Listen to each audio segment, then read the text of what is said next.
Hey, this is Angeline with Floreology. I am continuing my theme of Beetlejuice, and I just want to start off by sharing some of the products that I have. This is a great just black ceramic vase.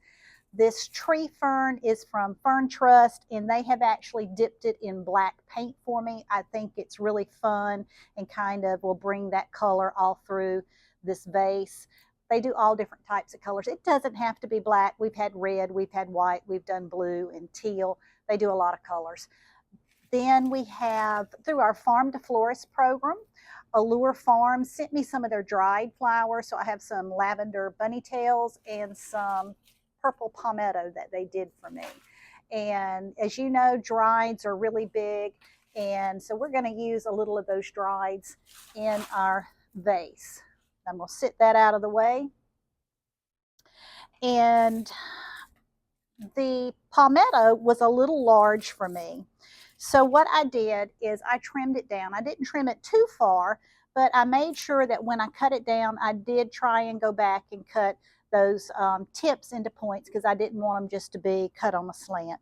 And then on this one and this piece, I actually wired so that I could manipulate them just a little bit. So I wanted one to go off this way, one to be a little bit in front of that. I'm creating a little depth.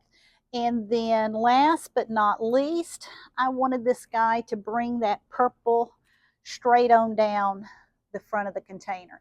As you can see, it's really dramatic, just like it is, but the stem of the palmetto, I've taped it to the wire and that green stem tape is showing, so I want to figure out a way to hide that.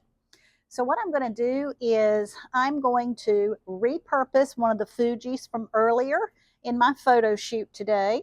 And I'm going to just bring this all the way down to the lip of that vase, which will help hold this palmetto in place, but it also takes care of hiding that little bit of stem tape. And then I've taken my bunny tails, I've taped all the stems together so that I know they'll insert as one. I did the same for this one. I'm going to use the taller one in back.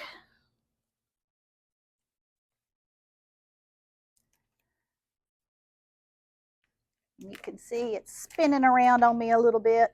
I'm going to put the shorter one in front. I probably should have put that in before I put that Fuji down there at the base. But that's okay. I'm going to be really careful. And I have a spare over here if I need it. So now that I have some of my light lavender work through, I want to add a little bit of the black tree fern down in here to add this little bit of black color up into the arrangement. As you can see, my container is getting very full at the top or at the base.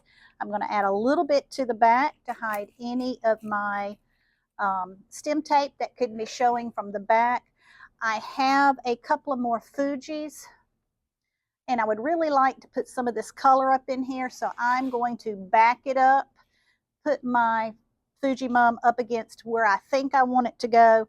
I'm going to trim it, hopefully get enough of these nodules off that I will still be able to get this Fuji Mum down in here. Now the reason I'm using Fujis with this is I want this to last a really long time because I do have the drieds, and this would be something that, as you know, the mums last a really, really long time. I have that color, that green that's just popping through there, and I know that that's going to last wherever I put it for a long time. And look how dramatic that green is against the purple palmetto and the black container. Well, you can tell I'm tired today after doing that photo shoot. I can hardly talk this evening, but that's okay. You've all been there with me. And you know, we've talked about me being a heavy-handed designer, and of course, I have broken the stem of my tree fern. And we'll see if we can get that down in there to fluff that up just a little bit. There we go. So now we have a great based arrangement that we know if we send this out, it's going to live a really long time and it's really fun. And we could just go in and pop out the Fuji mums and change those. You know, in 2 weeks' time, it'll still be there, still be really pretty. Just remind your customer to change out the water, make sure it has flower food in there to ensure that it lives a really long time. That could have been the carnations, it could have been a couple of roses, but I wanted to do the Fuji mums because I knew they would last for a really long time. I hope this helps you think of some creative ways to work in some dryades with your fresh materials, and I look forward to seeing you online or in person soon.